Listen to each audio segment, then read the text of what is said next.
Buenos días, estimados estudiantes. Espero que estén bien ustedes y sus familias. Vamos a empezar la clase de hoy.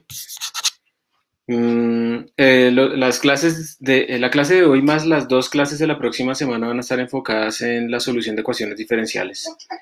Ese es un tema fundamental en física, que pues nosotros finalmente estamos la mayoría del tiempo resolviendo ecuaciones diferenciales, sea respecto al tiempo, sea respecto a otra cosa. Aquí vamos a hablar obviamente de un caso muy particular porque ese campo es gigantesco. Vamos a hablar de ecuaciones diferenciales ordinarias, como la segunda ley de Newton, por ejemplo, piénsenlo así. Lo bueno de los métodos numéricos es que al final nos van a permitir estudiar ecuaciones en las que no tenemos soluciones teóricas. Pero como siempre en lo numérico uno tiene que primero resolver o implementar métodos en lo que sí conoce sus soluciones para ver si el método que hizo está bien y luego sí se puede aplicar a sistemas en los que uno ya no tiene soluciones cerradas.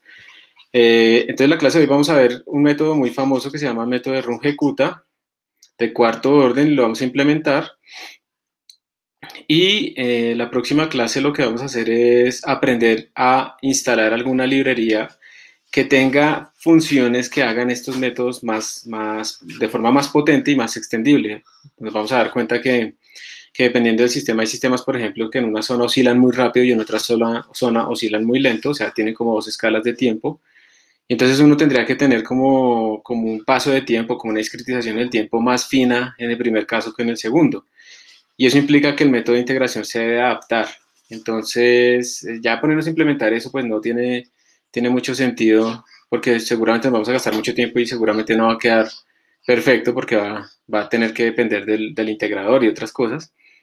Entonces, en ese caso, prefiero que ustedes adquieran esa habilidad de aprender a usar librerías ya escritas. Entonces, vamos a utilizar una que toca instalarla, que es fácil, entonces para que veamos cómo se haría eso. Y otra que ya supuestamente está instalada, pero que nos toca como adaptarnos a la sintaxis, porque esa es la otra cosa. Cuando uno utiliza librerías, uno tiene que adaptarse a la API, a la Application Programming Interface que le ofrece esa librería a uno. Entonces, no todo es como, tiene que recibir un vector o si no, no me sirve. No, uno tiene que adaptarse a las cosas. Y eso es lo que vamos a hacer en la primera clase de la otra semana y en la segunda clase de la otra semana vamos a ver otro método de integración específico para ecuaciones de segundo orden que entra dentro de un campo que se llama métodos simplécticos y eso va a tener un gran impacto en todo lo que son simulaciones gravitacionales. Y digamos que con todo esto ustedes van a quedar completamente listos para poder resolver ecuaciones diferenciales, que es la mayoría de los proyectos que van a tener que hacer ustedes. Entonces vamos a empezar, voy a compartirles mi pantalla y voy a abrir la presentación todo desde cero.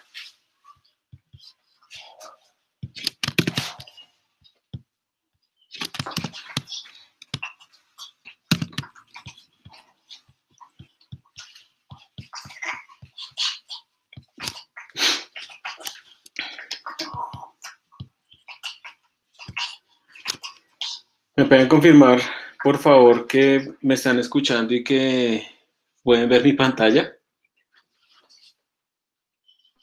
Sí, señor. Listo, Vamos. gracias.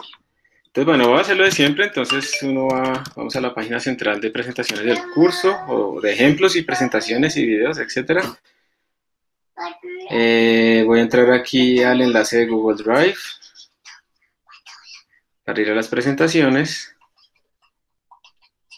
Y voy a abrir este que se llama Oder Ejecuta. Voy a descargarlo. ¿Dónde está lo que se hizo? Acá. Voy a descargarlo para poderlo manejar mejor.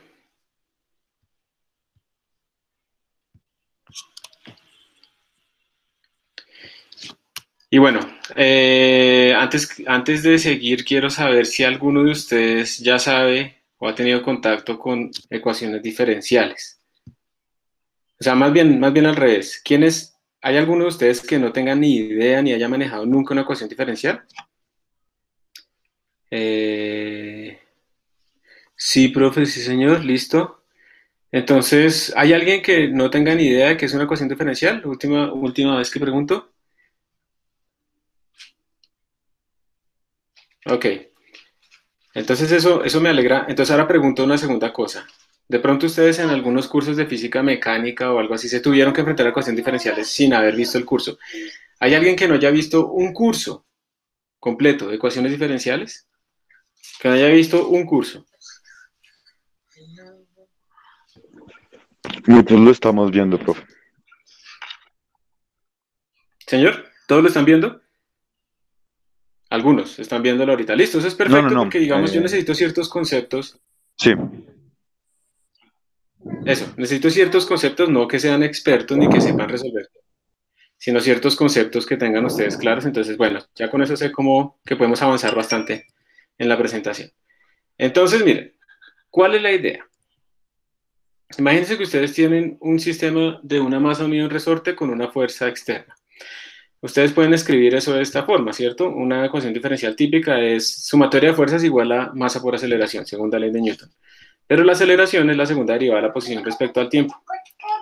Eso lo que quiere decir es que estamos buscando la posición en función del tiempo y entonces tenemos una ecuación que relaciona a una función que es x, que depende del tiempo, a una función con sus derivadas. Eso es una ecuación diferencial, ¿sí? Es una ecuación que relaciona a una función con sus derivadas, punto.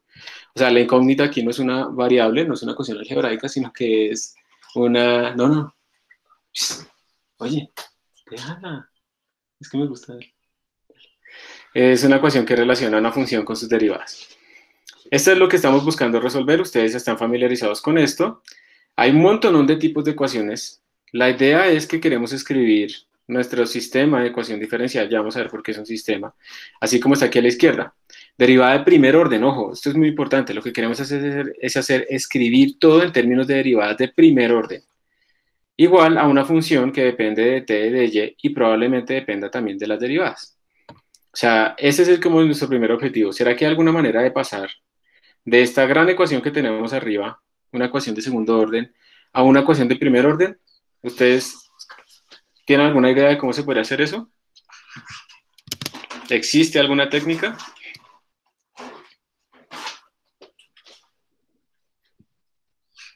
Creo que era diciendo como Z' igual a Y o algo así.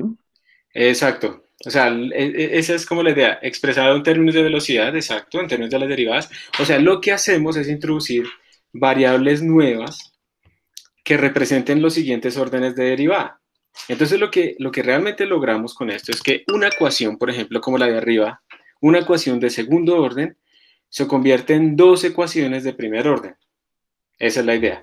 Si ustedes tienen una ecuación diferencial de orden n, o sea, la mayor derivada que existe es de orden n, eso se va a convertir en n ecuaciones de orden 1, introduciendo pues un montón de variables auxiliares. Ese es el gran secreto y por eso aquí lo que vamos a hacer es aprender primero pues a resolver sistemas de primer orden, porque como todo sistema de orden n se puede convertir en n ecuaciones de primer orden, pues al final lo que nos interesa es cómo podemos resolver un sistema de orden 1. Y eso no importa si, digamos que estamos hablando de ecuaciones diferenciales lineales. O sea, en ese caso, estamos hablando acá es que las derivadas, no, ni siquiera, no importa. Aquí funciona para cualquier tipo de derivada. Ahora bien, tenemos varios tipos de clasificaciones. No sé si ustedes se dieron cuenta que en un curso de ecuaciones diferenciales uno lo que más le interesa es cómo clasificar la ecuación, porque ecuaciones iguales tienen soluciones iguales. Entonces, si uno logra clasificar la ecuación en un caso conocido, pues ya conoce cómo obtener su solución, ¿sí?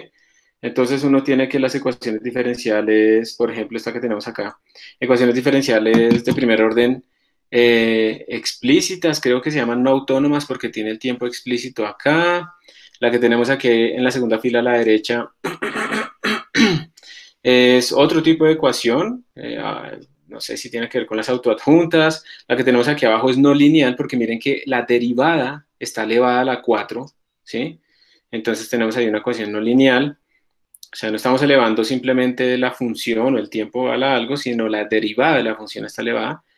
La que tenemos aquí en la cuarta fila se les va a tatuar en su cerebro de tanto usarla, que es la ecuación de Schrödinger.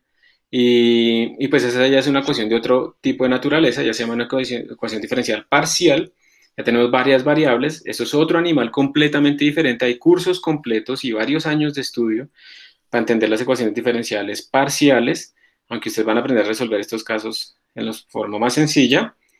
Y bueno, tenemos así diferentes tipos de cosas. Entonces, Lo importante es que nosotros queremos concentrarnos en sistemas de ecuaciones diferenciales ordinarias, en donde tengamos la máximo orden de derivada sea uno, o sea, máximo una derivada, derivada a la uno, derivada a la uno.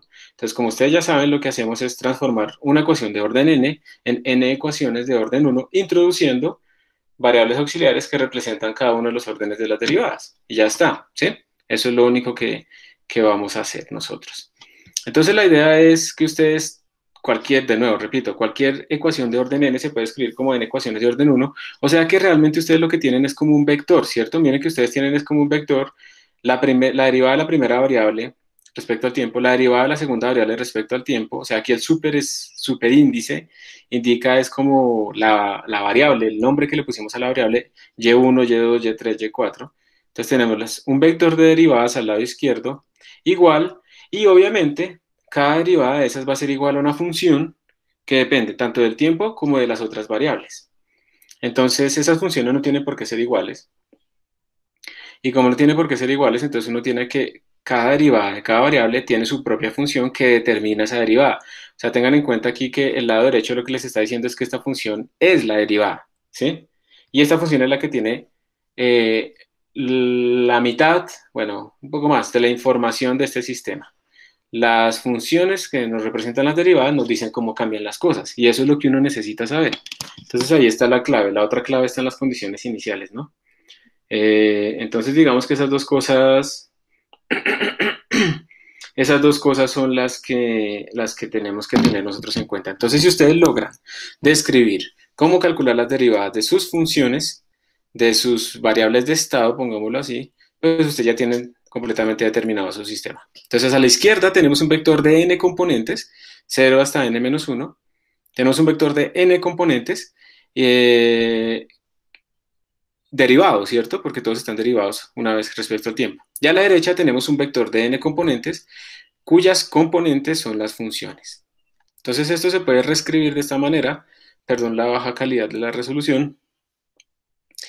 La derivada de ese vector, por eso está en negrita, a mí no me gusta esa notación, yo prefiero que le pongan flecha. La derivada de ese vector respecto al tiempo es igual a esa función, pero que es un vector, donde cada una de sus componentes pues son esas funciones que determinan la derivada. Entonces nuestro sistema se puede reducir, se puede reescribir vectorialmente de esta manera para que quede más fácil la notación. Simplemente esto es, como le dicen, syntactic sugar, ¿sí? Para que podamos escribir apropiadamente esto. Bueno, entonces, se supone que nosotros les hemos logrado escribir nuestro sistema de esta manera. Aquí está la forma, ¿no? Entonces, miremos este ejemplo. Tenemos la segunda ley de Newton, entonces, aceleración es igual a la fuerza sobre la masa. La fuerza puede depender del tiempo, puede depender de la velocidad, puede depender de la posición. O sea, es una forma completamente general de la fuerza, ¿sí? Entonces, para convertir esta ecuación de segundo orden en dos ecuaciones, permítame un momentico.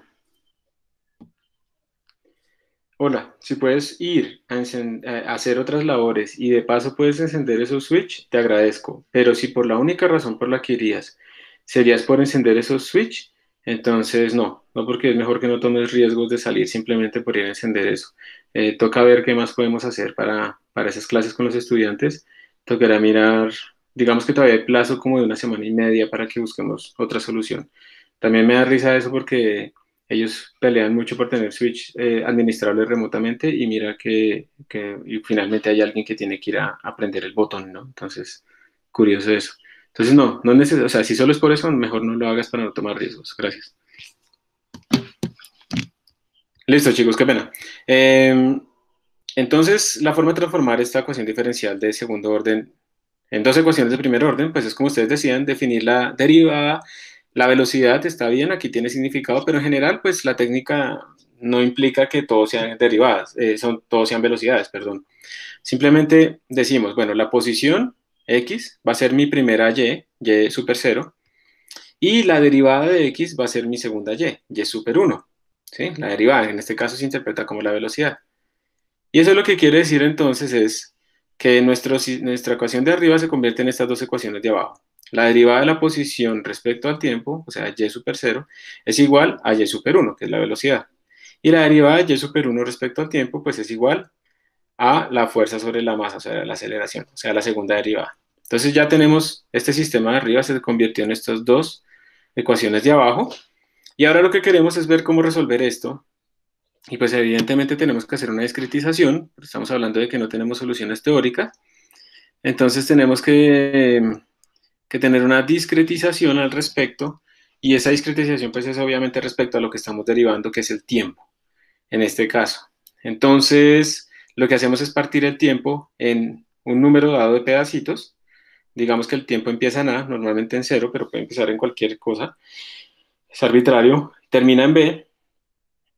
Y lo vamos a partir en un montón de pedacitos. Y el tamaño de esos pedacitos va a ser, lo vamos a llamar H en esta notación, o delta T. Evidentemente, ese H o ese delta T es el que tiene guardada, pues más bien, es el que va a decirnos qué tan preciso es nuestra aproximación. Si ese H es muy, muy chiquito, pues uno esperaría que lo que calcula numéricamente y computacionalmente se acerque a lo que uno le daría teóricamente, ¿cierto?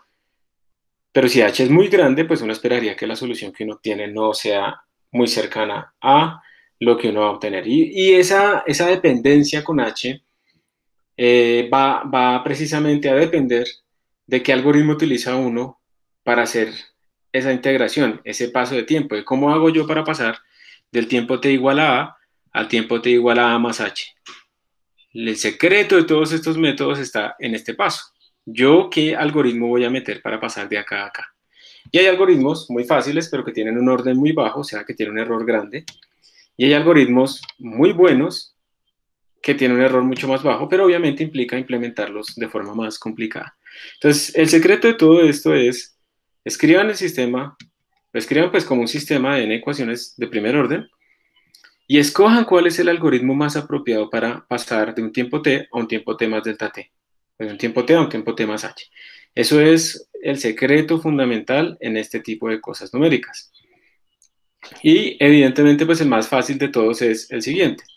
Es la regla, se le llama el algoritmo de Euler, el mismo Euler de todo, que es básicamente ustedes, acuérdense de cómo era que ustedes les enseñaron las derivadas. Ustedes les enseñaron las derivadas como el límite cuando h tiende a cero de f de x más h menos f de x sobre h, ¿cierto? Eso fue lo que ustedes les enseñaron para la definición de derivada normalita. Entonces les tocaba ponerse a hacer un montón de límites y un montón de cosas y no sé qué. Bueno, listo. Y tenían que para eso saber que los límites existen, entonces epsilon delta, es un rollo ahí detrás para poder derivar. En todo caso, a ustedes les enseñaron eso, entonces la derivada es el límite cuando h tiende a cero y como yo no puse aquí el límite, entonces pongo un similar, estamos asumiendo que h es pequeño. La derivada la puedo escribir como y en t más h, o sea, t en la iteración siguiente, menos y en t, o sea, en t actual, sobre h. Esta es la definición. Y pues ustedes ya saben que eso, ya dijimos que la derivada está explícitamente escrita en términos de esa función f, que esa la debemos conocer, porque pues si queremos resolver una ecuación diferencial debemos conocer la ecuación diferencial. Entonces si ustedes despejan aquí el y en el t más h, o sea, el y siguiente, pasan a multiplicar la h, pasan el y en el t actual a sumar, y a ustedes les queda que el y siguiente es igual al y actual más h veces la derivada, o sea, ya, listo, se resolvió. Pues encontramos una manera de pasar del tiempo t al tiempo t más h, o t más delta t, o t sub n más 1. Porque recuerden que ese es el gran secreto, cómo paso de un tiempo actual al tiempo siguiente, cómo paso del tiempo inicial al tiempo siguiente en pasitos de tamaño h. Cuando ustedes ven esto geométricamente, lo que tienen es que la regla de Euler pues está aproximando esta vaina con una línea recta porque pues está utilizando la pendiente ahí, que es la derivada, ¿no? Entonces es se podría decir una extrapolación utilizando la derivada y pues obviamente este errorcito de delta va a depender del tamaño de h. Si ustedes se dan cuenta, realmente esto es una expansión en serie de Taylor, si ustedes de pronto conocen eso. Y aquí lo que estamos haciendo es ignorar un montón de términos que le siguen, de derivadas, con potencias cada vez más crecientes de h. La primera potencia que estamos ignorando de h es h cuadrado, por eso a este algoritmo se dice que tiene un error de orden h al cuadrado, y cuando yo hago n pasos, pues el error total va a ser de orden h. ¿Y eso cómo se puede medir? Pues uno hace simplemente la comparación, por ejemplo, de esto, eso lo vamos a hacer, de este algoritmo comparado con la solución que uno espera teóricamente, y uno va calculando cuánto es esta diferencia en función del tamaño de h. Y eso le va a dar, pues, que esa diferencia va decreciendo con h de esta manera. Ahora bien, este algoritmo es muy sencillo de implementar, pero es un algoritmo que tiene mucho error. Esto de tener orden h global es muy malo. Orden h al cuadrado local es muy malo. Y este algoritmo además es inestable porque aquí tiene unas restas de cosas que son muy cercanas. Entonces tiene subtracción cancelativa y otros errores numéricos. Entonces miren, aunque vayamos a hacer esto, yo les pido es que no vayan a acostumbrarse entonces en adelante a utilizar Euler, que porque Euler es fácil. No. Si ustedes están utilizando Euler porque Euler es fácil, les va a tocar utilizar h's muy pequeños. Y eso les va a generar también inestabilidades numéricas y van a tener soluciones que no son muy buenas. Si lo vamos a implementar nosotros, lo vamos a hacer simplemente para poder comparar con otros métodos mejores. Pero por favor no los quiero ver usando después Euler. Simplemente es un ejemplo. ¿Entendido? Entonces, por favor, no hacer eso. Y el método de Runge-Kutta, hay muchos métodos de Runge-Kutta, lo que hace es partir, como digamos, lo que se hace es partir este intervalo de t a t más delta t en varios pedacitos e ir calculando cómo sería la función en ese punto, corregirla, calculando otra vez, corregirla y calculando otra vez. Y cuando uno hace eso, pues le da un algoritmo mucho más complejo, pero resulta que este que vamos a implementar tiene orden 4 local. Entonces estamos pasando de una cosa que tenía orden cuadrático a orden cuártico. Es muchísimo mejor. Eso quiere decir, por ejemplo, si aquí el h yo lo disminuyo en 10 veces, el error disminuye 100 veces. Si yo aquí el h lo disminuyo en 10 veces, el error disminuye en 10.000 veces. Entonces es un algoritmo muy bueno.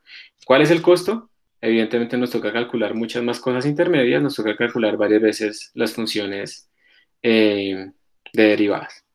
¿Ok? Entonces esas dos cosas son las que vamos a hacer acá hoy y vamos a implementar pues el estudio de la solución. Adivinen de qué sistema.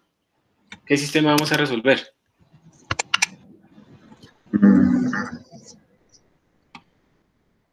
Yo creo que este sistema ustedes no lo han trabajado durante toda su carrera. Vamos a resolver el oscilador armónico. Sí, con un resorte, por ejemplo. Aunque podríamos pensarlo como si fuera un péndulo, porque después podemos hacerlo no lineal y vamos a ver que pues podemos hacerlo no lineal muy fácilmente, porque ya cuando tengamos la solución teórica pues ya está todo. Entonces vamos a irnos a Replit.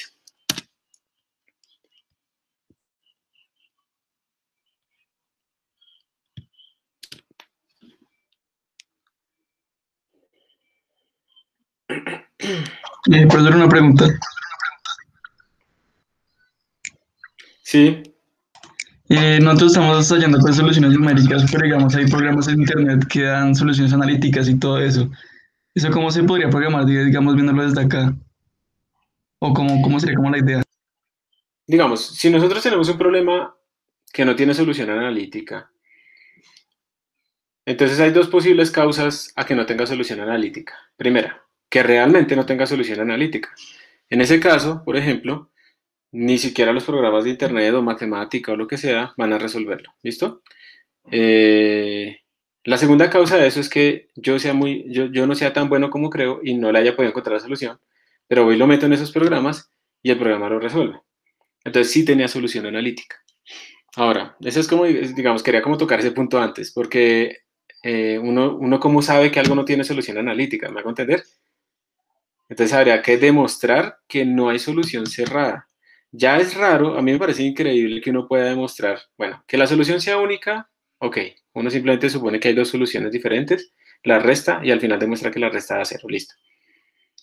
Pero que una solución exista es una cosa que me parece muy bacana y muy bonita, que uno pueda demostrar que una solución existe.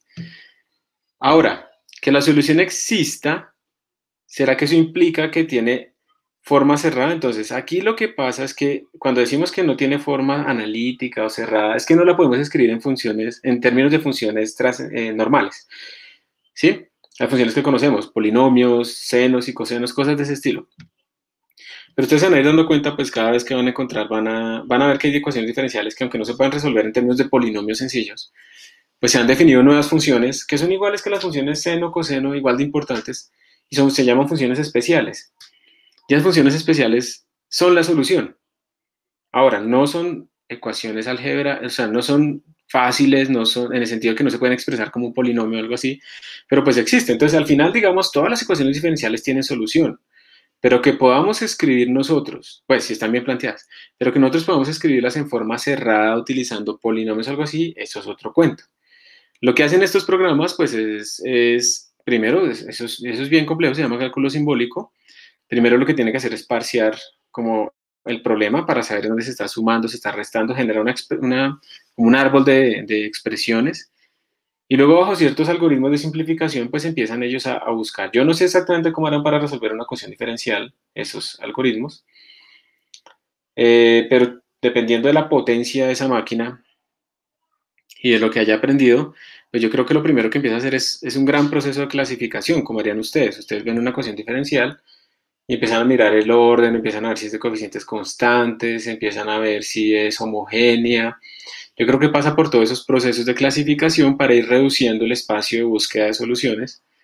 Y luego cuando lo tiene suficientemente clasificado, no la puede clasificar más, empieza yo creo que a probar algunas transformaciones estándar en ese espacio. Y ustedes han visto que hay algunas ecuaciones que uno le reemplaza x por 1 sobre x y ya, todo es fácil. Probablemente mira si hay puntos singulares o algo así. Y al final de todo ese proceso de clasificación y limpieza, pues yo creo que empezará a buscar posibles soluciones que se adecuen a eso. Yo no sé a dónde más irá ya, seguramente eso es mucho más avanzado de lo que estoy diciendo. Y al final, pues muchos de esos sistemas, pues a mí me ha pasado, uno lo pone ahí y le salen términos de funciones especiales. Entonces, le sale, no, es que esto es la solución de esta vaina de Hermite, orden 2, un medio, no sé qué cosas más, el polinomio de Legendre a la 4. O sea, yo la verdad, pues podría llegar a eso, pero en un tiempo razonable y teniendo tantas otras cosas que hacer, pues seguramente nunca lo habrá podido resolver. Entonces, como te digo, cuando uno dice que, bueno, por lo menos cuando yo digo que no hay solución analítica, quiero decir es que no podemos encontrar rápidamente una ecuación cerrada que la resuelva en términos de funciones algebraicas típicas, ¿ok? Ok, muchas gracias. Listo. Entonces, vamos a crear una carpeta. 2020, 05, 22, ODE, Euler, RK4. Listo. Y aquí adentro vamos a crear un archivito que se llame, yo quiero implementar todo en uno solo, entonces vamos a implementar aquí uno que se llame ODE, lo vamos a hacer por versiones, versión 1.cpp. Obviamente el control de versiones es el que debe hacer esto, pero lo vamos a hacer explícitamente para ver cómo el historial. Entonces vamos a empezar acá.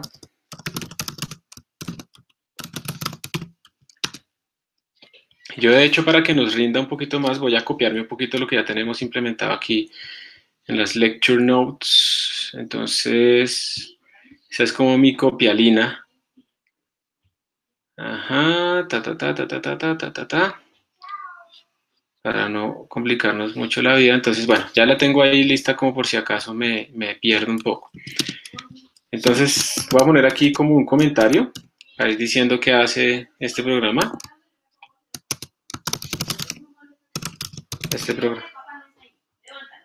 Este programa resuelve una ecuación, aquí tenemos tildes, ecuación diferencial ordinaria usando Euler. Y ya, vamos a dejarlo así. Entonces,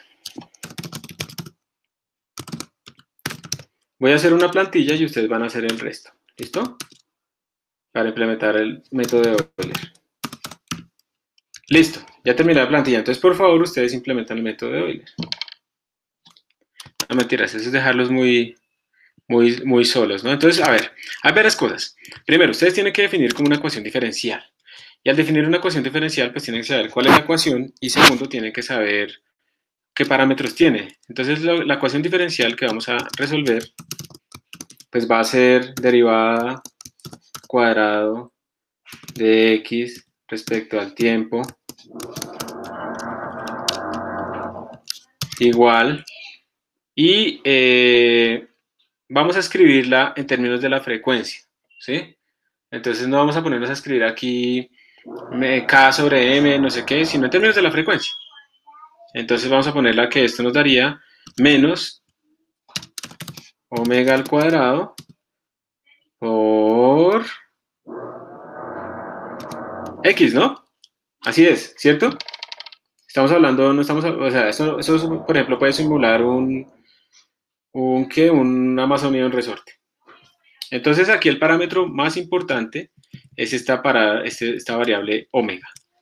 Entonces, O de parámetros, eso es lo primero, tenemos que tener como unos parámetros para como caracterizar a nuestra ecuación diferencial. Entonces lo voy a aclarar con una constante global, hay otras formas de hacerlo.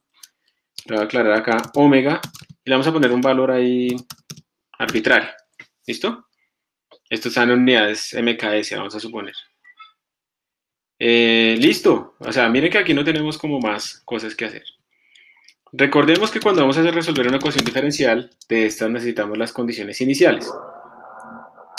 Entonces tratemos de ver qué funciones necesitaríamos. Entonces ayúdenme ustedes. ¿Qué funciones creen que necesitamos nosotros?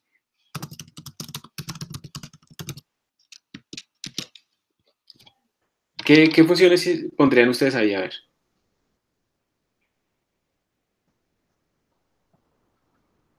Sí, vamos a resolver esta ecuación diferencial utilizando el método de Euler. ¿Qué funciones ustedes crearían para hacer esa tarea?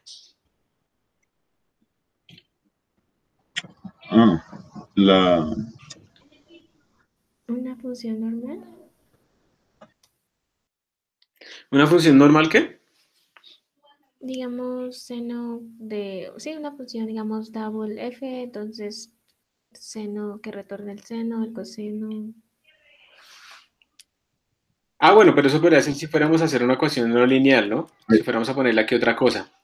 Entonces, volvamos al método. Este es el método de Euler. Yo quiero, a ver, ¿cuáles son las suposiciones? Las suposiciones son que tenemos un vector de estado, ¿cierto? En el tiempo t igual a n más 1. Tenemos el tiempo y tenemos como una partición. Entonces empecemos a ver, miren, primero que todo tenemos como particiones, ¿cierto? En el tiempo. Entonces sería muy útil, esto es como método. Tenemos que tener como, por ejemplo, una partición en el tiempo, const double de t igual, y vamos a ponerlo como 0.1. Después vamos a ver si eso nos funciona bien. Tenemos esto, ¿cierto? Tenemos que tener también como un tiempo inicial y un tiempo final, ¿cierto? Son como las constantes de tiempo. Const double ta, vamos a llamarlo, y vamos a decir que empieza en 0, y const double tb igual, y no sé, si la frecuencia es esto, quiere decir que hace esto radianes en un segundo, entonces hagámosle que haga por lo menos un radian, entonces digámosle que esto sea, hagamos 34.7, a ver cómo nos va. Creo que es bastante. Yo creo que con eso es suficiente. Listo. Estos son como la partición del tiempo. Entonces ya tenemos como algo que caracteriza la partición del tiempo, ya tenemos algo, el parámetro de nuestra ecuación. Pero miren que entonces yo necesito una función que describa mi ecuación. Entonces, para cuando uno está como que no sabe qué hacer, pensemos que ustedes ya hicieron el programa y pensemos cómo será la función main. O sea, ya se inventaron todas las funciones que necesitan. Entonces, en la función main, ustedes lo que van a tener es que tener, por ejemplo, un vector de estado. Este vector y. Obviamente ese vector y es importante, ¿sí o no? Entonces, vamos a generar ese vector y. ¿Y qué tamaño debería tener nuestro vector y en este problema? ¿Qué creen ustedes? El número de intervalos que tenemos, más uno. Entonces, ahí hay dos cosas que hay que tener cuidado. Una cosa es lo que me están diciendo, es el número de intervalos. Entonces es porque ustedes quieren guardar todos los datos en el tiempo. Eso es una cosa y está bien. La otra cosa es ese sistema de cuántas dimensiones es. Si tengo una ecuación de segundo orden, ¿en cuántas ecuaciones van a salir de primer orden? 2, profe. 2. Este vector y que representaba acá, todos los pasos de tiempo o representaban el sistema de ecuaciones?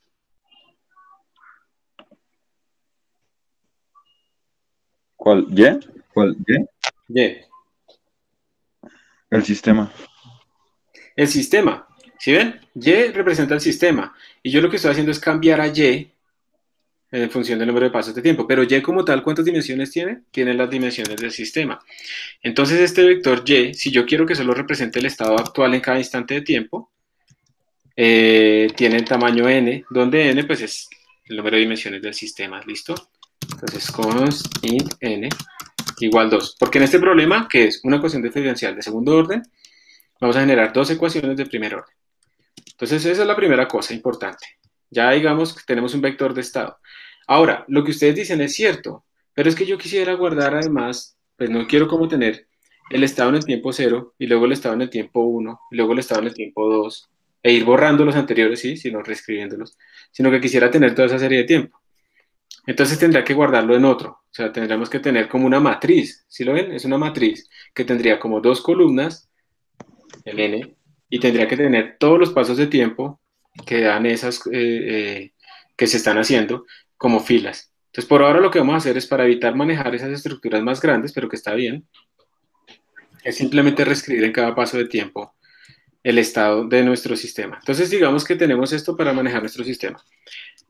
En las ecuaciones diferenciales, una cosa muy importante son las ecuaciones, son las condiciones iniciales. ¿Sí? Las condiciones iniciales me dicen a mí, en estas ecuaciones, que son ecuaciones que dependen de las condiciones iniciales, pues me dicen dónde arranca todo. Entonces yo tengo que poner una función que me dé como las condiciones iniciales. Entonces deberíamos tener una función que se llama initial conditions, y a esas condiciones iniciales le tendremos que mandar nuestro vector para que él me lo escriba, ¿sí? Entonces esa es la idea de la función initial conditions. Después de que tenemos las condiciones iniciales y ya tenemos nuestro problema, entonces lo que uno tendrá que hacer es pasar tiempo a tiempo, ¿cierto? Entonces arrancamos en este tiempo acá y seguimos hasta que terminamos en este tiempo acá. Yo voy a aprovechar acá const double, int n iter o n steps, o t steps más bien. Voy a generar aquí cuántos son los pasos de tiempo que tenemos que hacer, y pues va a ser simplemente, eso es una aproximación, eso no nos da, disque 3.7, tb menos ta sobre dt. Ese es el número de pasos que vamos a hacer en el tiempo, ¿cierto? Entonces, yo tendría que hacer aquí un loop, porque mire, yo quiero pasar el tiempo inicial al siguiente, al siguiente, al siguiente, al siguiente, al siguiente, hasta que termino.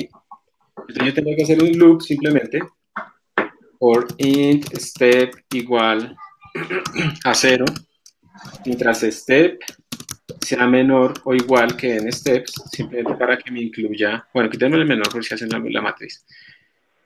No, t steps se llama esto. Más step. Aquí estoy haciendo el bucle que me está moviendo a lo largo del tiempo. Entonces, cada vez que yo haga este bucle a lo largo del tiempo, pues yo podría, por ejemplo, decir cuál es el tiempo real, t igual, y el tiempo real sería ta, que es el mínimo, más el número de pasos que he hecho por delta t, ¿sí o no? Ese es el tiempo real que yo tengo. Y yo podría entonces hacer un paso de tiempo. Entonces tengo que tener alguna función como que me haga paso de tiempo, time step. A esa función yo le tengo que mandar el t actual y le tengo que mandar el vector de estado. Esa función time step, ¿qué es? Esa es la función precisamente que haría el algoritmo de Euler. Miren, la función time step precisamente lo que haría sería pasar mi estado de vector actual a mi nuevo estado. Pero para hacer eso, observen que yo necesito tener también la función f definida, entonces por ahí me va a tocar definirla. Y bueno, cada vez que yo hago un paso de tiempo de estos, yo podría imprimir mi estado del sistema. Entonces stdout, imprimo el tiempo, imprimo una separación y imprimo pues el estado de mi sistema en este momento, que sería y de 0 y y de 1. Eso sería lo que tendríamos que hacer. Lo voy a imprimir de otra manera así más bonita, más organizada. Listo. Eso sería lo que tendríamos que hacer nosotros. Entonces, ¿qué funciones nos toca implementar, chicos, para que esto nos dé bien? La que es y sub n más TBCSF más HBCSF. F y estas otras dos que hemos definido ahí. ¿Sí ven que a veces sirve pensar que uno ya resolvió el problema y luego con eso ya ve que necesita? Entonces, initial conditions no me va a retornar nada y me va a recibir por referencia a mi vector, ¿cierto? Entonces sería std, vector, double, por referencia, lo vamos a llamar state, ¿listo? Ya tenemos nuestra función initial conditions y habría otra que será la función time step, ¿verdad? Que también recibe al vector de estado, pero además recibe el tiempo. Y no olvidemos que nos toca definir a una función, vamos a ver si es void o qué, a una función que se llame f, ¿sí? Y aquí todavía tenemos preguntas, ¿cómo se implementa esa función? Entonces empecemos con las primeras. Empecemos con esta.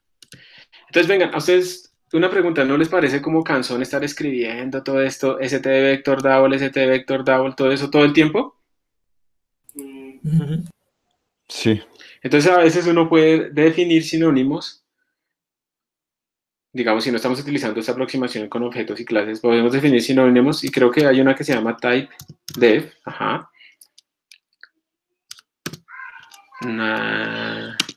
Type y name. Entonces voy a decirle, venga, a todo, yo quiero llamar a todo, al estado double. Yo sé que esto es el estado de mi sistema. Std vector double y lo voy a llamar state. O sea, en todo sitio donde yo ponga std vector double, donde ponga state, realmente lo que esto quiere decir es un vector de double. Entonces aquí lo voy a cambiar el nombre de esta manera. Voy a poner S. Y aquí lo voy a poner state. Es como crear un tipo de datos, un sinónimo, ¿sí? Entonces en todo sitio donde yo le ponga state, realmente lo que estoy diciendo es std vector double. Eso simplemente para ahorrarme un poco tanta escribidera de cosas y tener claro que estas condiciones iniciales recibe algo de tipo state. Y state, yo miro acá, pues es un vector de double. Y ya está. Entonces, esto lo que quiere decir es que los estados los estamos guardando actualmente en un vector double, y si esto lo quiero guardar en un array o lo que sea, pues simplemente cambio acá y ya cambia todo el mundo apropiadamente. Entonces vamos a empezar ahora sí a implementar estas funciones. Profe, ¿no Profe, state en time state? Ah, sí, aquí también tengo que ponerle S porque no puedo llamarlo igual, ¿sí o no? Gracias. Entonces tenemos esto, pin, pin, pin, ¿listo? Y las condiciones iniciales, entonces hagamos unas condiciones iniciales normales. Sabemos que esto pues es un vector simplemente de dos componentes. Entonces, ¿qué posición le quieren poner al sistema en t igual 0? Recuerden que la primera componente es la posición. ¿Listo?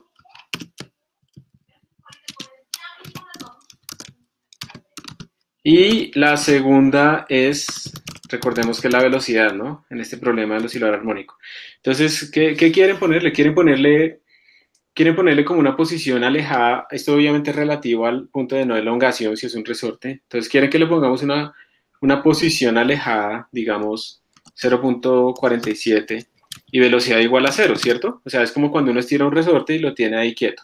Y ahí lo vamos a soltar. ¿Está bien? Sí, profe. Listo. Entonces, este man modificó el estado y pues ya está, lo modificó por referencia. Entonces, cuando hemos llamado a esta función, ya conocemos la posición inicial y la velocidad inicial. Esto es un tipo de forma de ecuaciones diferenciales. Hay otras que son de frontera, ¿no? Que no le dicen, yo quiero que la posición inicial sea esta y la posición final sea esta. Y ahí se utilizan otros métodos de shooting y cosas así. Aquí estamos diciendo las dos condiciones iniciales, posición y velocidad, pero necesitamos dos. porque es de orden 2 la ecuación. Bien, y ahora en time step, llegó perfecto porque, mejor dicho, hoy es un día impresionante en esta casa. Además, todos los días son terribles, muy pesados, pero ahorita además van a llegar a vacunarnos a los 4 y el niño tiene clases y pues obviamente yo tengo clase con ustedes y todo, ya creo que acabaron de llegar. Entonces es perfecto porque los voy a poner a ustedes a hacer el time step y la función f. Entonces lo que necesito es que asuman que existe una función f, ¿sí? Que esta función ya la definimos y la pregunta es, ¿ustedes cómo harían para implementar este time step? ¿Sí? ¿Cómo se haría para implementar el algoritmo de Euler asumiendo que existe la función f? Y pues digamos que tratemos de hacer como una idea de cómo será la función f. Profe, una pregunta. ¿Sí?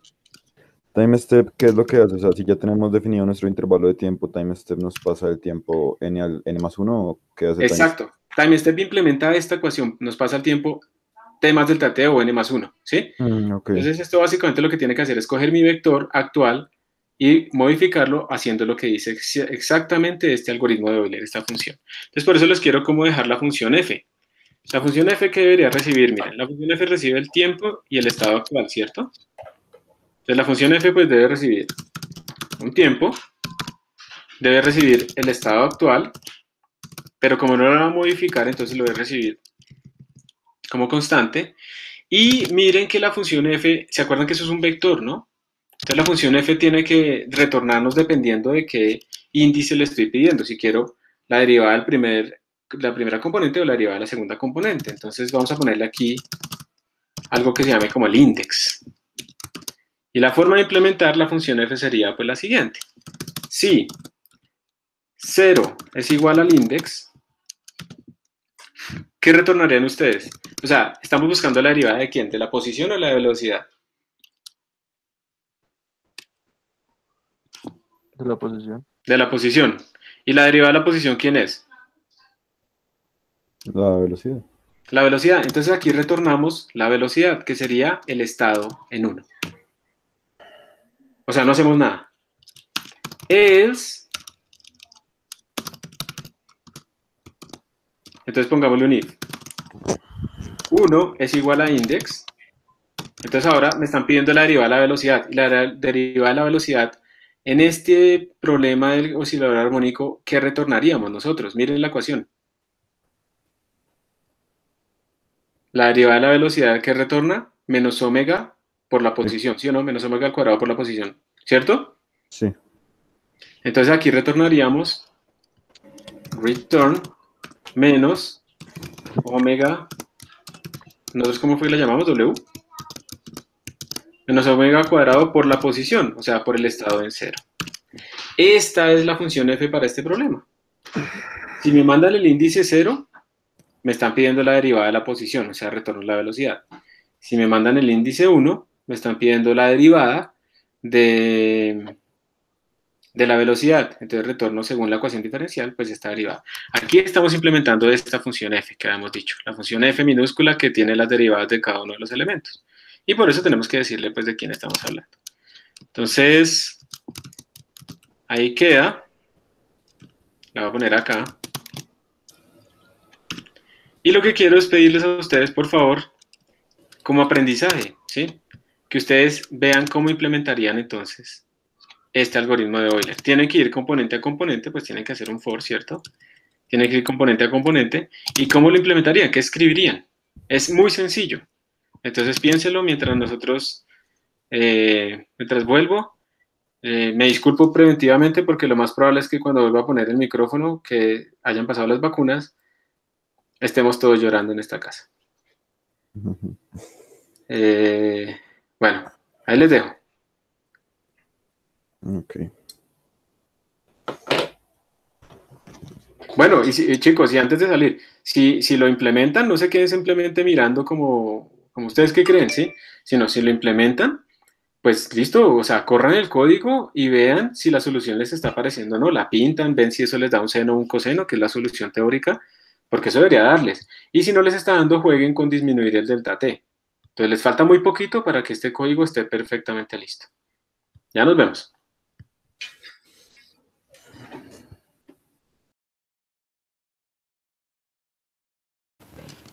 Oigan, una pregunta, porque es que el profe definió la F así. Eso no lo entiendo muy bien. Si me pueden ayudar.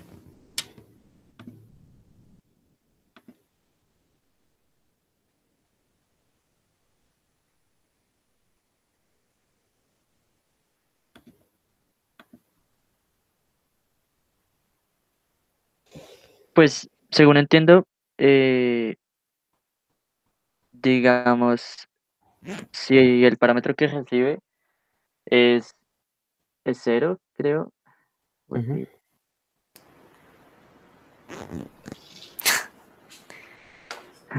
Está es raro, de que ¿no? me confundí yo solo también. Es Sí, no. que creo que en el... Mira el sistema de ecuaciones. O sea, ¿Es si, la si te F del piden... sistema? Sí, sí, es como mirar el vector f. O sea, el vector es la función. Entonces dice, me imagino que el index es como... Pero acá no lo he definido, ¿cierto? Es como el orden de la derivada. Sí, Ujú. sí, es el orden de la derivada, dijo el profe. Ujú. Si cero es la velocidad. No, si cero es la Ujú. posición. Ajá. Sí, pero el profesor le puso, si es cero, que le retorne la velocidad. Le puso S de 1 en double. Ah, sí, la velocidad, sí, sí, sí. Y si el Ok. índice es 1, dijo que le retorne La omega posición. menos omega al cuadrado por Ah, la sí, sí, sí. posición. Pero no sé por qué.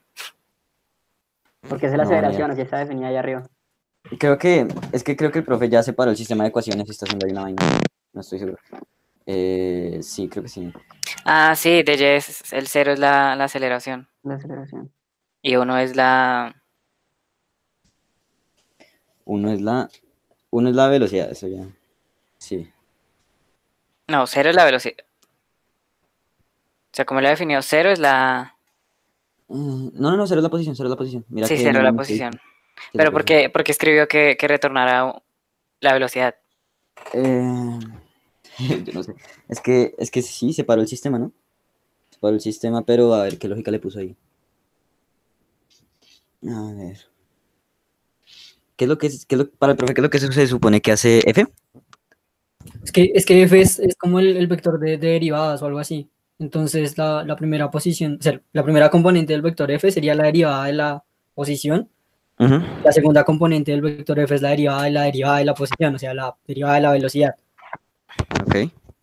Y como las componentes de Y del estado son la posición y la velocidad, por eso es que retornan en la primera parte, retorna la velocidad y en la otra retorna la aceleración, que es lo que da la ecuación diferencial, que es menos omega cuadrado por la posición.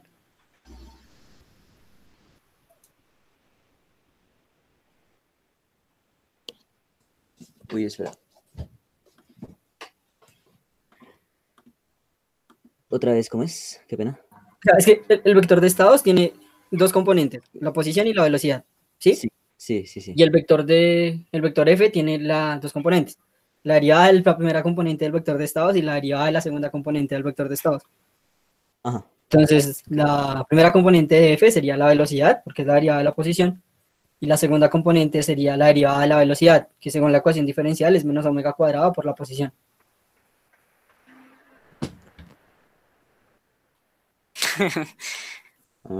Ok. Ok. Ok. O sea, F es como la derivada de nuestro estado. Sí, creo que es eso. F ¿Sí? son No, el no, vector. f es la función que depende de t y de nuestro vector de las derivadas. O sea, de nuestro...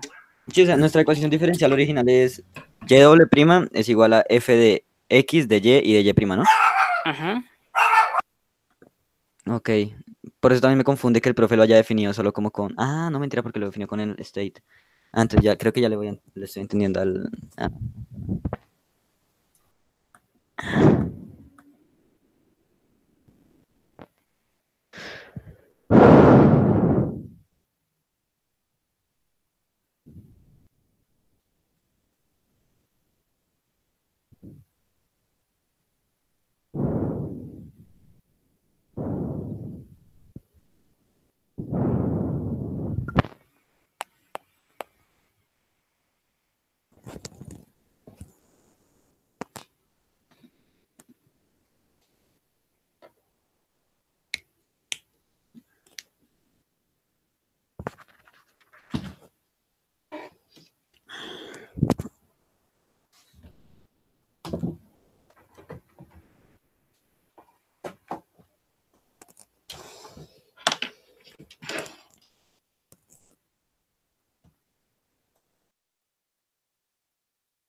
En las diapositivas, y a la i es el vector, es el de todas las derivadas. Es que eso era lo que estaba mirando. No sé a qué se refiere con y a la i. Yo creo que tiene que ser el vector de todas las derivadas. Supongo. Pero eso- Igual, dime. no sé. ¿Qué dice ahí? Dice...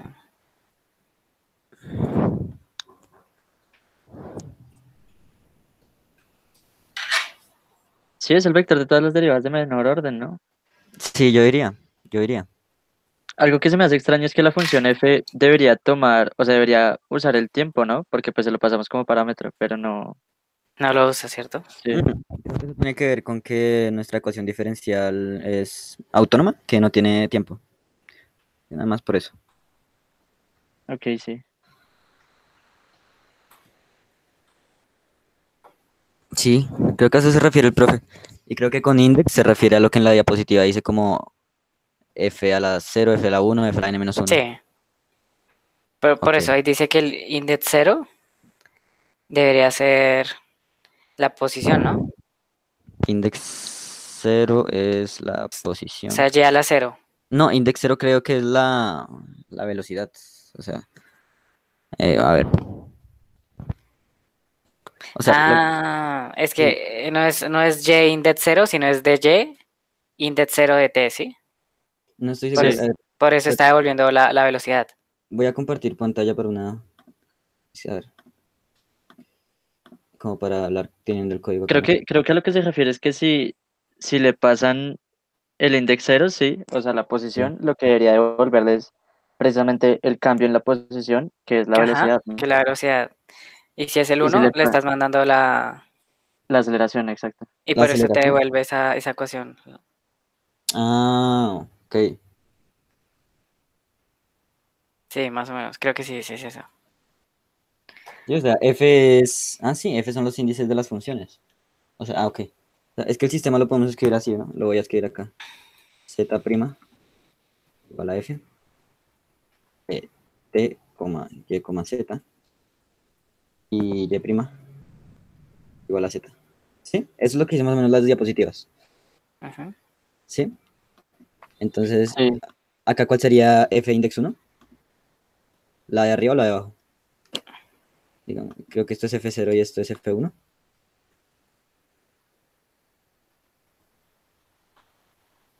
No, porque entonces, o sea, Z' sería la segunda derivada de Y, ¿no? ¿Cómo? Y Z' es la segunda derivada de Y, ¿no? Z', sí, Z' es la segunda derivada de y. Ah, entonces, acá es 1. Sí, creo. Ah, ok.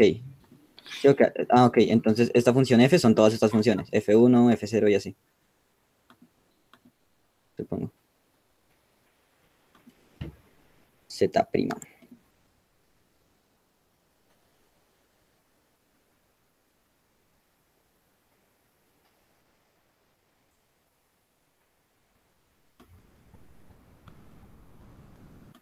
Sí, entonces ya.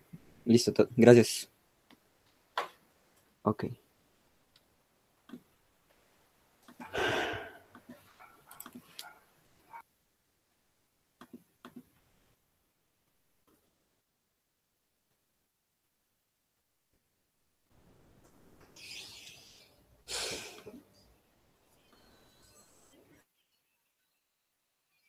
¿Alguien ya lo corrió? Ya lo corrí, hice las Yo gráficas. estoy abriendo. ¿Sí? ¿Ya lo corriste? Sí, hice las gráficas. Comparte pantalla, por favor. Bien.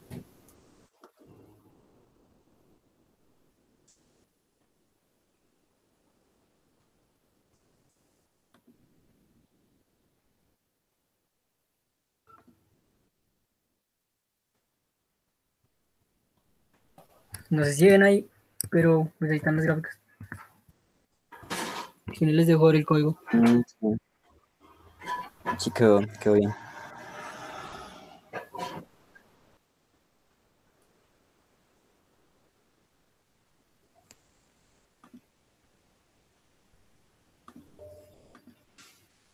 Es que cuando lo compilo me parece un error que dice como si hubiera definido todas las funciones más de una vez.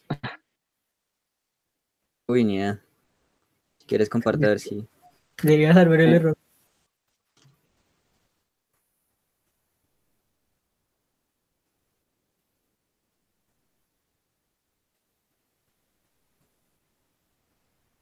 ¿Cómo es que se ponía que usar la primera columna nada más y la segunda en GnuPlot? Using, ¿cómo? Using, por ejemplo, 1, 2.2 y 1, 2.3. Listo, O sea, gracias. por defecto imprime 1 y 2, pero puedes hacer 1, 2.3 para que imprima las otras. Listo, gracias. Ese es el error que me manda. Y está horrible. Uy, deja ver el código. Pues literal es lo mismo que hizo el profe. Y lo único que hice fue implementar esta. La verdad no sé si está bien implementado y ese es el No, error, pero pues no. creo que time step tiene que ser. Bueno, yo implementé time step como SD1 igual a SD1 más F por DT. Como Sí, ahí pues. falta el DT. Sí, Sí. yo lo hice con un for Ese, y para ¿Ustedes automático. lo hicieron igual? Pues yo lo hice con for, pues un for Con de for, una, sí. Con for. pero pues ese es de 1 más F por DT. Uy. Uy, ¿por qué lo hicieron con for? No sé. pues para que haga automáticamente el cambio de Pues estado. también lo puedo hacer así. Sí, también, o sea, es porque igual el for va de 1 a 2, pero pues para que no Sí. sea. Ah, jaja, ok. Ya, Goki.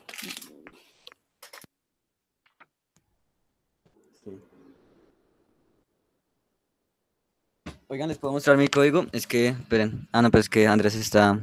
Ah, ok, está bien, ya. Me quedó mal, me quedó. Las gráficas me están quedando, pues, mal, creo. Toda la pantalla. Pues aquí puse el GnuPlots del Replit y me aparece esto. Pero a mi compañero le Es aparecía por ya. sí, yo le cambié el intervalo de tiempo. Ah, es que le cambié el intervalo. Ah, listo, Sí, listo. sí, yo lo puse como hasta 34, alguna vaina así. Listo, entonces lo voy a poner hasta 34, a ver. Hasta 33, listo. Gracias. A ver, si me da. Sí.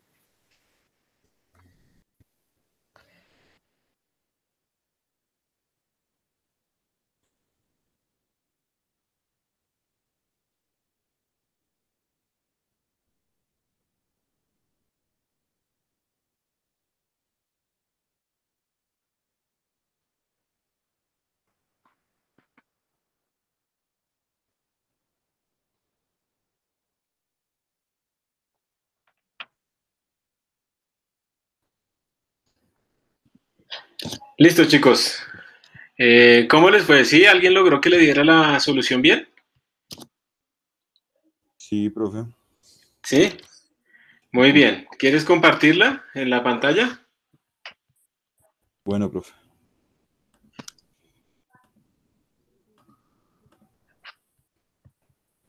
Espera que ahí se está como graficando en GnuPlot, pero como que ahí está.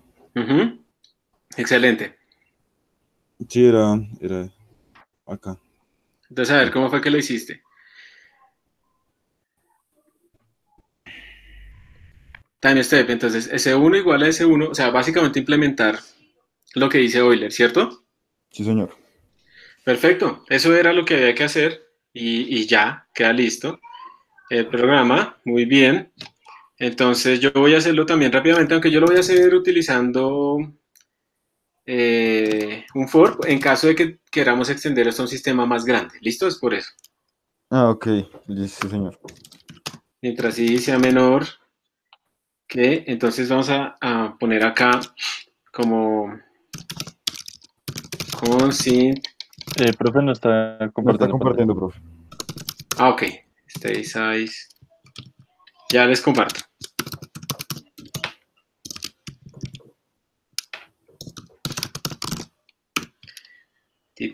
¿Dónde está? Al niño le aplicaron 3 vacunas y obviamente fue un escándalo. Y a la niña le aplicaron una y ni lloró. De ver al otro llorar, tanto estaba más preocupado por el hermano que por ella misma. Y yo no pude llorar porque cómo le voy a dar ese mal ejemplo al niño. Entonces ya se lo estoy compartiendo. ¿Me confirman que la pueden ver? Sí, señor. Gracias. Más y listo. Y entonces lo que hacemos es implementar Euler.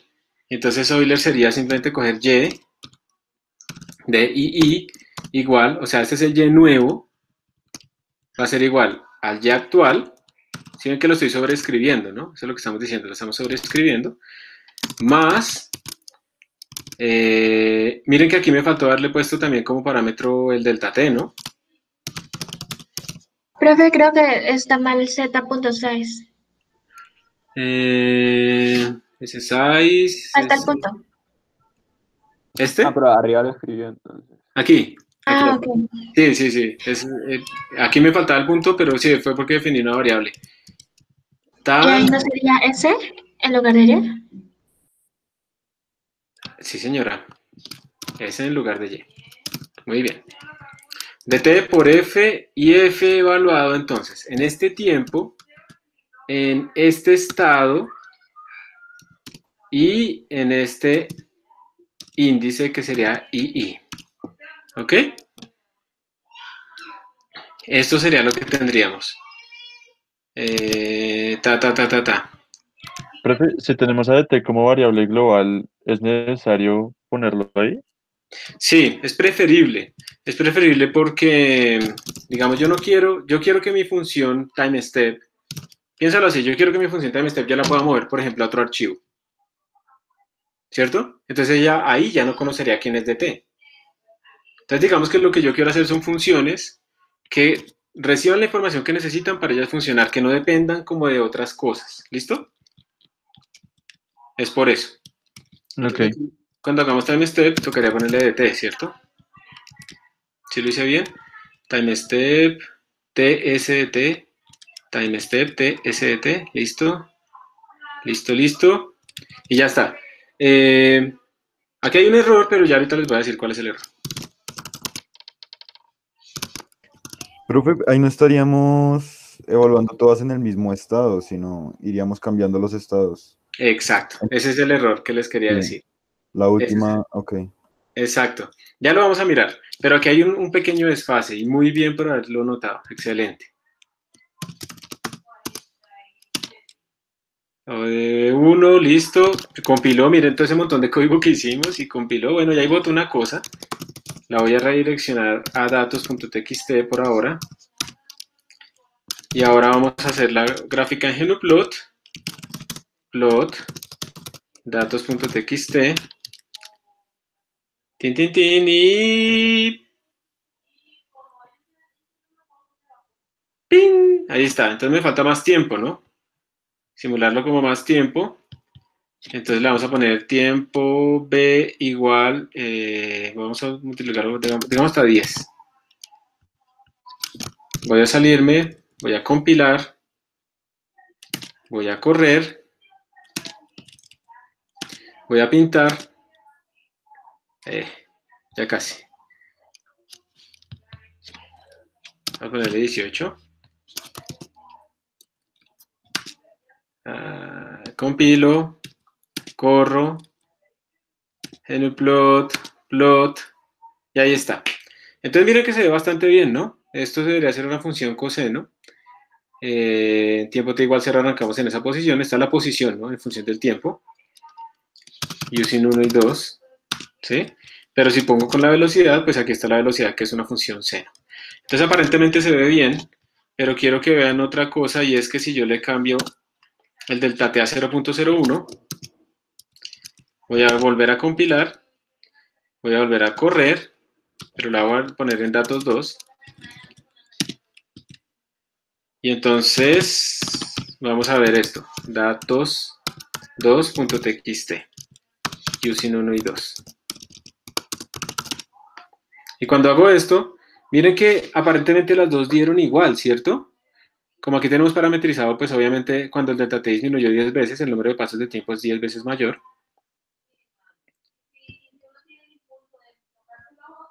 Pero miren que cuando uno se acerca, observen que los datos no están exactamente iguales. ¿Sí lo ven? Los datos están un poquito diferentes. ¿Ustedes en cuál confiarían más? ¿En el verde o en el morado? En el verde, profe. Verde porque el delta t es más chiquito y uno espera que se acerque más. Y obviamente deberíamos pintar la solución teórica para tener realmente nuestra certeza. Entonces, aquí hay una dependencia temporal que no hay que olvidarse. Y una manera de ver mejor esa dependencia temporal es la siguiente, que aquí les voy a poner otro ejercicio. Entonces voy a poner más tiempo, voy a ponerlo a que haga varias oscilaciones, vamos a poner el 38. La vamos a hacer otra vez con el delta t grande. Y lo que quiero es que hagan a ver, ¿qué les puedo poner a hacer acá?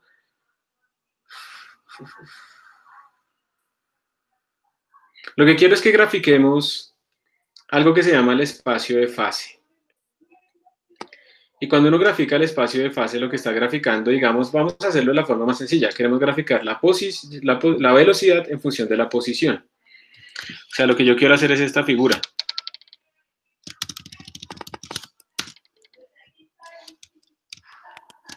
Si yo quiero graficar la velocidad en función de la posición, yo aquí pondría así de esta manera.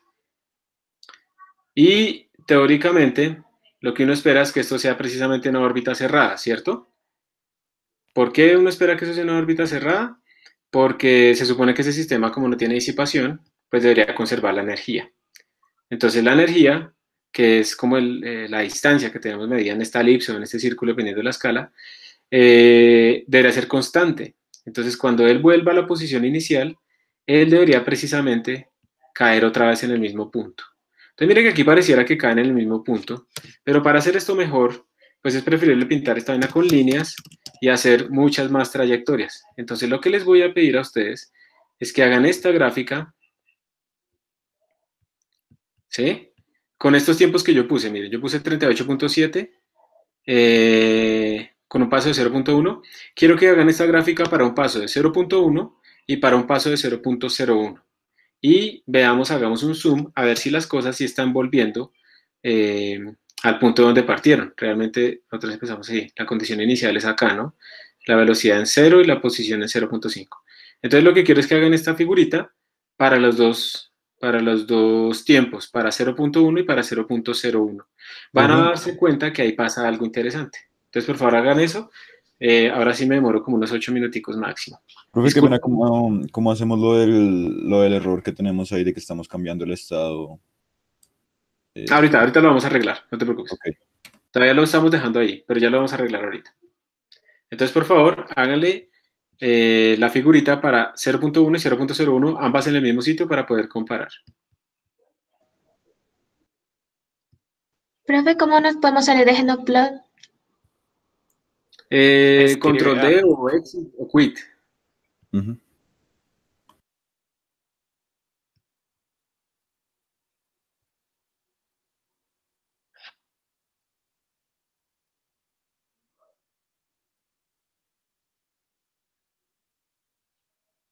Entonces, si quieren, antes de seguir para que arreglemos rápidamente ese errorcito que dice su compañero, que es completamente cierto, y era el que les decía que había un error ahí guardado, miren que aquí pasa una cosa, cuando ustedes, según la ecuación de Euler, cuando ustedes... No, compartiendo. Ah, chancos. Gracias.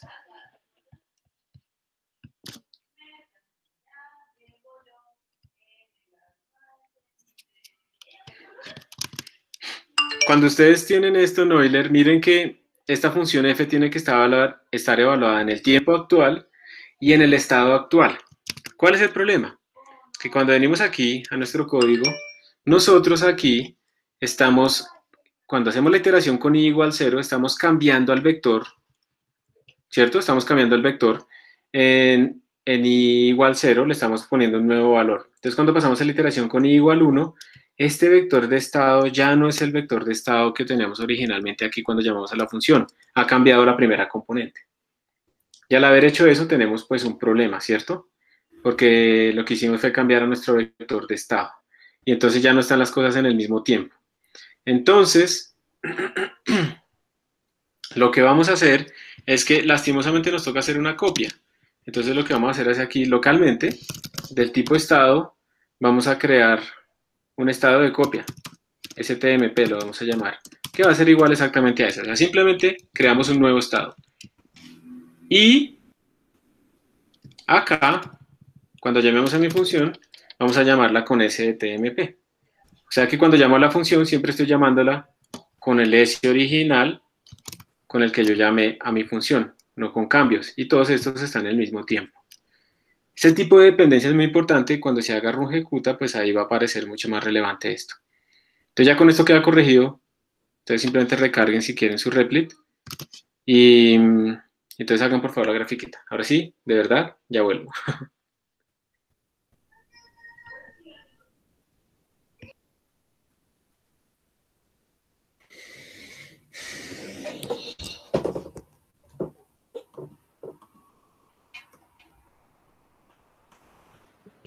¿A ustedes les dio la elipse completa? A mí me da como una especie de espiral. Sí, es que tiene que dar una espiral. Ah, ok. Sí, Es que la porque anterior no salía, me imagino que era por el error. sí, es por el error del... Sí, sí, sí. Queda súper chévere. Igual grafica el coseno y verás que también como que pareciera como un amortiguado, pero al contrario, que aumenta exponencialmente pareciera.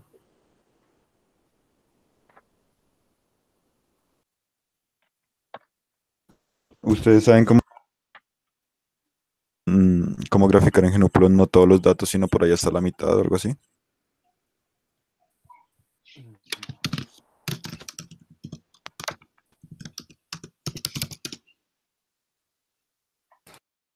Creo que tienes que definir el rango de X y de Y. El rango. Ok. Sí. Listo, chicos, buenas, ya volví. Entonces, espero que hayan encontrado precisamente algo que les demuestre a ustedes que las cosas no están volviendo a su lugar, ¿no? Eso sería como lo ideal. Lo que uno espera en estos casos. Todo sigue siendo numérico, no es perfecto, no es algo que digamos es teórico, y entonces tenemos que, no es teórico precisamente, tiene tanto errores numéricos de la aproximación numérica como errores computacionales. Ambos son fuentes de error. Entonces les debe dar igual. Yo vengo aquí al replit, voy a hacer rápidamente lo que les dije. No sé si ustedes observan que esto de estar compilando y corriendo y cambio un parámetro y compilo y corriendo es una cosa un poco molesta. O sea, uno también debe pensar, por ejemplo, que uno debería hacer un programa que lea estos parámetros de un archivo de configuración, ya no la línea de comandos porque es muy largo, sino un archivo de configuración, y después de leerlos, pues entonces corra con esos parámetros y así uno solo lo compila una vez y lo corre con diferentes condiciones, ¿no? Entonces digamos que eso es otra cosa a futuro que uno puede pensar. Entonces, bueno, voy a compilar esto acá. Voy a redireccionarlo a datos. Listo. Voy a ponerlo con 0.01. Voy a recompilarlo. Voy a ponerlo en datos 2. Y ahora vamos a pintar. El primero me da así. Entonces, ¿ustedes qué dicen? ¿Que eso está conservando la energía? No, profe. Evidentemente está como ganando energía, ¿no? Sí. Por eso también, otra cosa que quería como hacerles énfasis en esto, es muy importante que ustedes ya empiecen a visualizar siempre sus datos. Porque si ustedes tienen que ver, después de definir algún indicador como este de la energía, ustedes tienen que ver cómo se está comportando realmente su sistema, ¿sí? Ustedes tienen que tratar de tener una intuición más allá de pensar que no, yo programo muy bien y todo me da muy bien. Entonces miren que cuando uno disminuye el delta T, pues mejora muchísimo la situación, pero no quiere decir que se aparezca. O sea, anteriormente con el morado pues arrancaba desde acá y miren cómo se separan esto. Entonces uno diría, no, es que tiene sensibilidad de condiciones iniciales, y es mentira, esto no es caótico por eso. Esto es porque es un error numérico que tenemos nosotros y pues evidentemente va creciendo entre más pasos hacemos. Cuando disminuimos el delta T, lo que estamos haciendo es disminuir ese efecto, pero no lo podemos desaparecer. ¿Listo?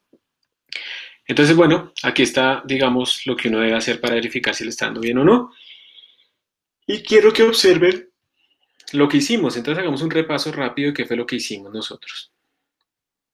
Primero, hay como unos parámetros como de la ecuación diferencial como tal, que los estamos escribiendo simplemente como unas constantes acá, pero realmente eso se puede escribir dentro de una estructura que uno le pase los parámetros a la función, etcétera. Pero lo más sencillo es ponerlo como una constante. Lo otro es que hay unos parámetros como discretización temporal y el número de dimensiones que voy a resolver yo, el orden de mi ecuación original. Hemos definido aquí un sinónimo para el estado del sistema, para no estar escribiendo en todo lado st de vector, simplemente eso representa el estado del sistema.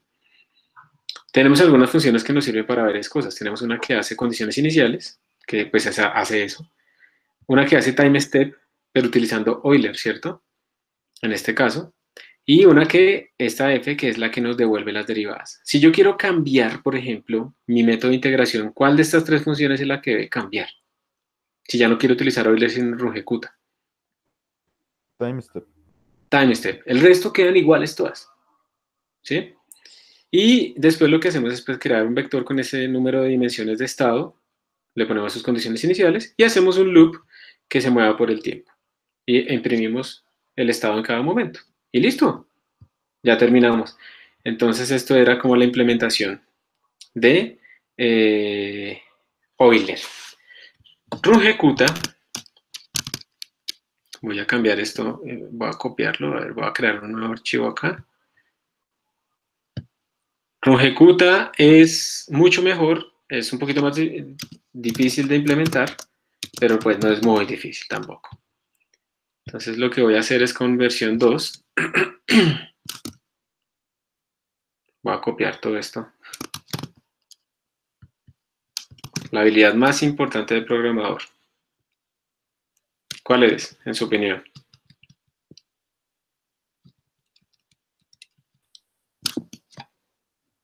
Control C, Control V. Y buscar en Google. Entonces aquí vamos usando Euler y aquí vamos a ponerle y usando Runge-Kutta 4. ¿Listo?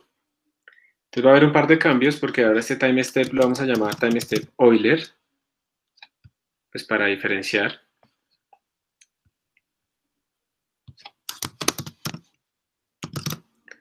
Time step Euler. ¿Podemos hacerlo así? Sí, podemos hacerlo así, como dos funciones diferentes para que quede bien diferenciadito. Y vamos a mirar cómo es Runge-Kutta. Entonces miren Runge-Kutta cómo es. Runge-Kutta les dice, miren, el paso final, y en t más delta t es igual al y actual, hasta ahora vamos bien, pero más un sexto y una suma de un montonón de cosas. Y esas cosas son también vectores. Entonces, ¿quién es el primer vector? K1, eso es h por f. Entonces el vector K1 pues es hacer esta cosa, ¿sí? O sea, tenemos que hacer esta multiplicación de h por la función evaluada. Entonces, K1 tiene, obviamente, en el problema de nosotros tiene dos dimensiones. La dimensión 0 sería h por f de 0 y K1 sería h por f de 1. Luego tenemos que hacer a K2.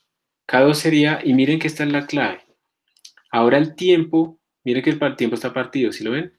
Ahora ya no se está evaluando la derivada en el tiempo t, sino en el tiempo t más h medios. Y no se evalúa en el estado y, sino que se evalúa en el estado y más k1 medios. O sea, tenemos que haber calculado k1. Luego K3 se evalúa de esta manera en otro tiempo, pero ahora se utiliza K2. Y luego K4 se utiliza de esta manera. Esto simplemente son interpolaciones que se están haciendo a lo largo de ese intervalo. Son como interpolaciones y correcciones. Entonces claramente pues se extiende un poquito, pero después de tener K1, K2, K3 y K4, pues ya podemos generar nuestra nueva solución y retornarla. Entonces, vamos a ver si alcanzamos a hacerlo en estos minutos que nos quedan. Voy a crear entonces otra función acá.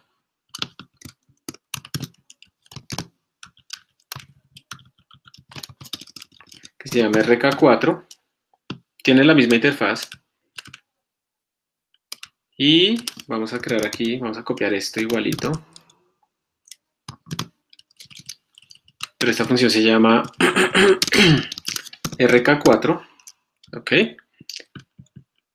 Y entonces, aquí tenemos el tamaño, pero ojo porque lo único que tenemos que crear acá no es solamente esto para que nos guarde el estado actual, sino que además tenemos que crear de tipo estado, en el sentido en que son vectores iguales, guardan como estados estas Ks. Entonces K1, ¿y qué tamaño va a tener K1? Sería S6. K2 también es un vector de tamaño S6.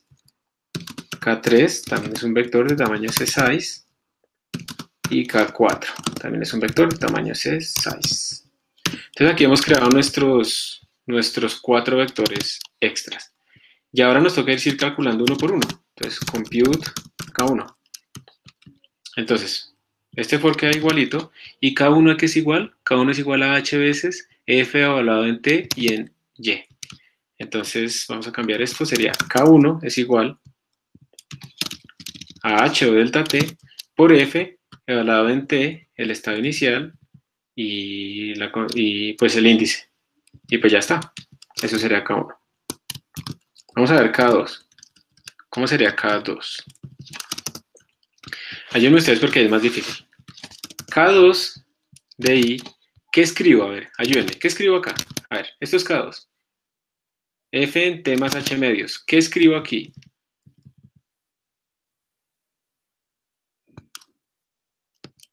T más de T sobre 2.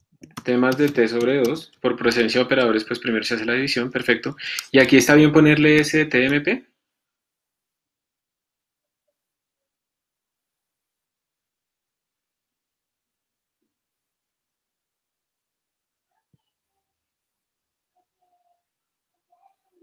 ¿O qué deberíamos poner?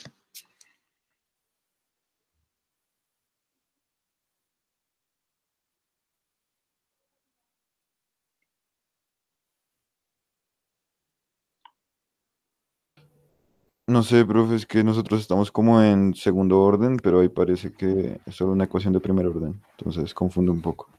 No entiendo. Pues creo que sí, ¿no? Sería ese TMP más K1 sobre 2, ¿no? Eso. O sea, digamos que, a ver, vamos a escribir que aquí, miren que ya no está cambiando nunca, que aquí no tenemos el problema del TMP original que tenemos allá. Entonces aquí le podemos mandar al estado original que me enviaron. Ya les digo para qué. Vamos a dejar nuestro STMP, lo vamos a usar. Entonces, lo que me dicen es, aquí podemos ver el estado, es Y, esto es S, más K1 medios, ¿cierto? Más K1 medios. Listo. Eso es lo que deberíamos escribir acá. ¿Estamos de acuerdo, sí o no? Pero Sí. K1 es un vector, ¿no? Exacto, ese sería nuestro problema. Entonces, antes de poder, digamos, continuar, tenemos que haber calculado como este vector temporal, porque nuestra función lo que recibe aquí, pues es un vector, pero nosotros aquí estamos mandando una suma de vectores que no hemos hecho. Entonces nosotros deberíamos hacerlos previamente. Déjenme ver la copialina, a ver si yo la tengo así también. O si le dice algo diferente. Sí, hacemos un auxiliar. Sí, perfecto.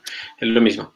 Entonces lo que debemos hacer antes de calcular K2 es precisamente calcular ese vector auxiliar. Entonces, ese es el que llamamos STMP. Se va a hacer nuestro auxiliar. Y es precisamente coger a S en II y sumarle K1 medios en I. ¿Sí? Entonces creamos nuestro vector temporal STMP y ahora sí puedo llamar acá a STMP. ¿Y STMP quién es? Precisamente el estado S o Y más K1 medios. Entonces eso es como lo único que hay que tener en cuenta acá. Y ya pues queda fácil pensar en cómo hacer K3.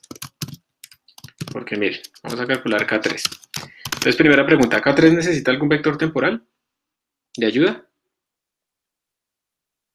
Este sí o no. El estado actual más K2 medios. Entonces aquí tendríamos que reescribir a nuestro vector de estado. El estado actual más K2 medios. Y luego K3 será igual a H por F en T más delta T medios, ¿sí?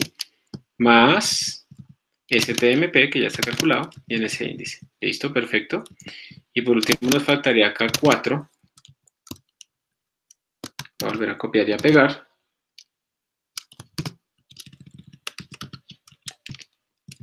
Vamos a calcular K4. A ver, ¿K4 necesita algún vector? Sí, también necesita un vector temporal, que sería S más K3, pero no está dividido entre 2. Sí, ahí no está dividido entre 2. Entonces K4 será igual a esta vaina más STMP.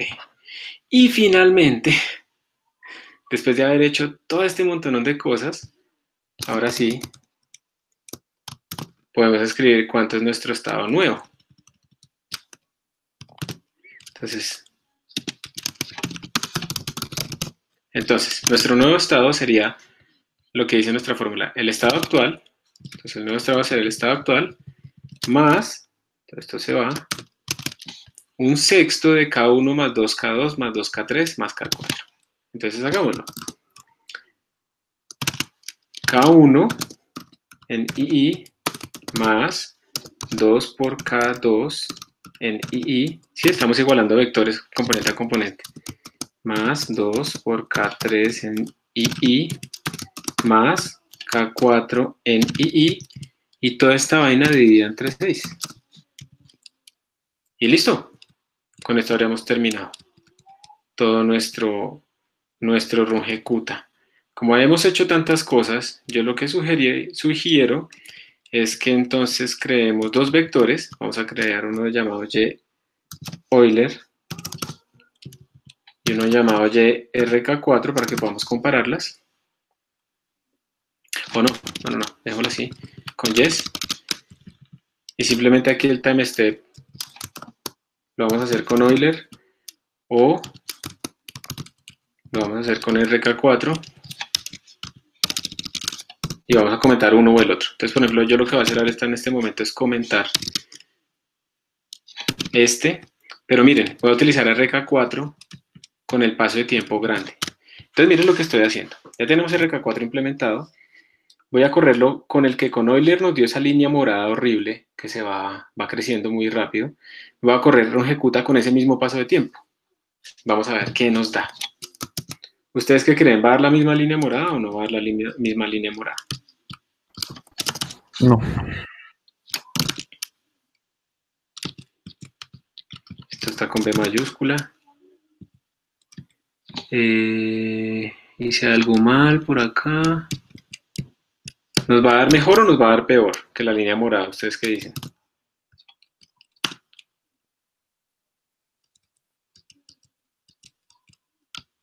Vamos a ponerle un datos 3 y vamos a mirar qué nos da. Entonces, tintin, y ahora datos 3.txt using 2.3 with lp. Es una de color azul y miren que no se ve. Voy a hacerle un zoom. Mírenla acá.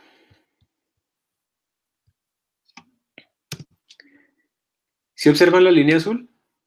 Miren, la línea azul es rungecuta 4 con el mismo delta t que en Euler nos da la línea morada. Claramente se nota la impresionante diferencia que hay entre esos dos métodos, ¿verdad? Evidentemente rungecuta 4 es muchísimo mejor que tener Euler. Euler es muy fácil de implementar, es verdad, miren, unas lineecitas y tan, se acabó, pero el costo que viene es que no es muy preciso. En cambio, miren que rungecuta con un delta t grande nos está dando muy bien. De hecho, tengo que hacerle bastante suma a rungecuta para ver cuándo es que ese man ya no vuelve a sí mismo. ¿Sí lo observan? Y de hecho casi que no se nota muy bien. Miren que los puntos de rungecuta arrancan, digamos, o sea, pasan muy cerca de ellos entre ellos. O sea que aquí tenemos un algoritmo que es realmente muy bueno. Y si ustedes al final quisieran saber cuál de los tres utilizar, pues evidentemente lo que uno debería hacer es rungecuta.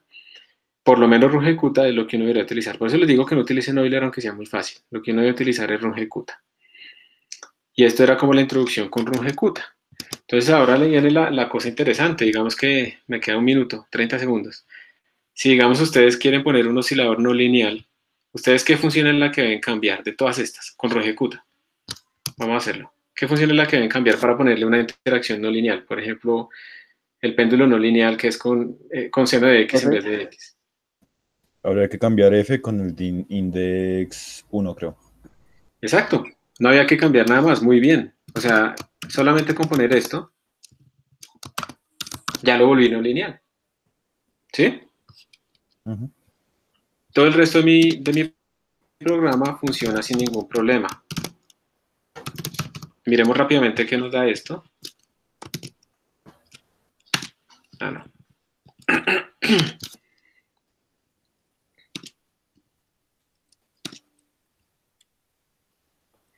Creo que nos dio lo mismo porque no lo ha guardado.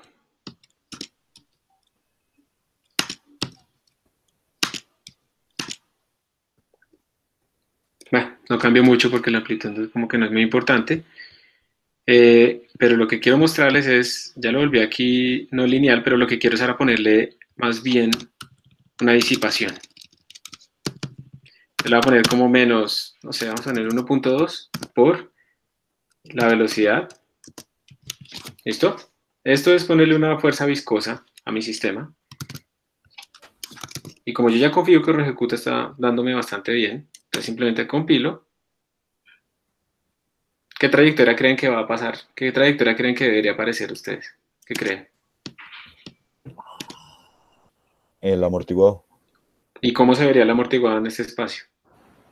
Sí, como una elipse que se va cerrando así sin...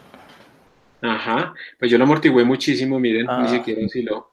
Pero es porque lo amortigué muy duro. Si yo lo amortiguo más suave, nos daría como una espiral, ¿no? Sí.